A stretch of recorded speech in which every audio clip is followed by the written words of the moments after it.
在错综复杂的人际交往中，如何真正知道有人对自己用情很深呢？就像想抓风，感觉它的存在，但又不能完全抓住。有没有曾在微笑、言语和手势的海洋中寻找过暗示，想弄清楚谁是否对自己有很深的感情？这支影片希望帮助大家了解些微妙的暗示，表明有人对你的感觉可能比表现出来的强烈。我们想帮助解开些表明有人可能对你有更多感觉，而不是他们表现出来的那样的线索。记住，这不绝对，而是理解情绪的指导性建议。始终如一且有意义的沟通。想象在小咖啡馆里，空气中弥漫着新鲜的咖啡，手机震了，收到了一条来自特别的人的短信，问今天过得怎么样，或分享有趣的故事。沟通是持续的，不是因为必须这样做，而是因为他们想更多了解你。著名恋情心理学家约翰·戈特曼博士认为，成功的夫妻都会参与到彼此的生活中，表现出对彼此的兴趣和喜爱。有规律、有意义的交流是深层情感联系的迹象，清楚表明一个人对另一个人有很深的感情。大家能想到一个一直和自己进行有意义交流的人吗？善意和体贴的举止。现在想象一下，偶然聊到自己最喜欢书，几天后在桌子上发现了那本，并附着小纸条，我想你可能会喜欢这个。这种善意和体贴的行为，对小细节的关注，是深厚感情的表现。《5种爱的语言》一书的作者加里·查普曼博士认为，做实事是表达爱的重要方式。这些体贴举动，无论多么微不足道，都表明对他们很重要。他们足够关心，会记住自己生命中的某个人，并对他们采取行动，表现出善意的体贴。如果小伙伴们觉得这支影片很有帮助，请点赞并订阅我们的频道啊！下面继续下一点，情绪脆弱和信任。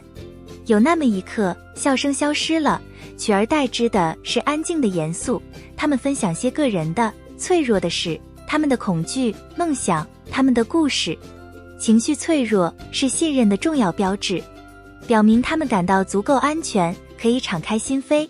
著名演说家兼研究员布林·布朗博士指出，脆弱是所有情感的基石，如果他们愿意展示真实的自我，这清楚地表明他们对你的感情很深。保护意识。想象一下，你和你的同伴在一个人很多的聚会上，正聊得热火朝天，突然一个陌生人开始对你发表不爽的评论，同伴毫不犹豫介入，坚定地与你一起对对方确保你的舒适和安全。他们的保护本能自然而然受到他们对你真诚的关心和喜爱的驱动。在那一刻，你意识到自己是多么幸运，有他们在你身边，准备在最重要的时刻为你挺身而出。进化心理学家大卫·巴斯博士认为，保护是亲密关系的一个基本方面，通常来自于深刻的关心和感情。它的形式可能是保护你免受伤害，也可能是在艰难的情况下为你挺身而出。你还记得有谁在身边时表现出保护你的一面吗？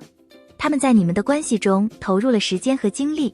回想一下，在计划一个项目或面临一个挑战的时候，这个人在身边提供支持，奉献他们的时间和精力。罗伯特·斯托姆伯格博士的爱情三角理论表明，真正的爱需要大量的投入，这包括一个人在培养关系中投入时间、精力和资源。如果他们在你们的关系中投入，并且始终如一地出现在你面前，这是一个明显迹象，表明他们对你有很深的感情。当你想到有人在你的关系中投入时间和精力时，你会想到谁？记住，虽然这些迹象可能会有所帮助，但当涉及到内心问题时，直接沟通总是最好的方法。你和别人在一起时，是否经历过这些迹象，或者你对别人也有这些行为？欢迎在下面评论区留言，或把影片分享给相关的小伙伴。下支影片不见不散了。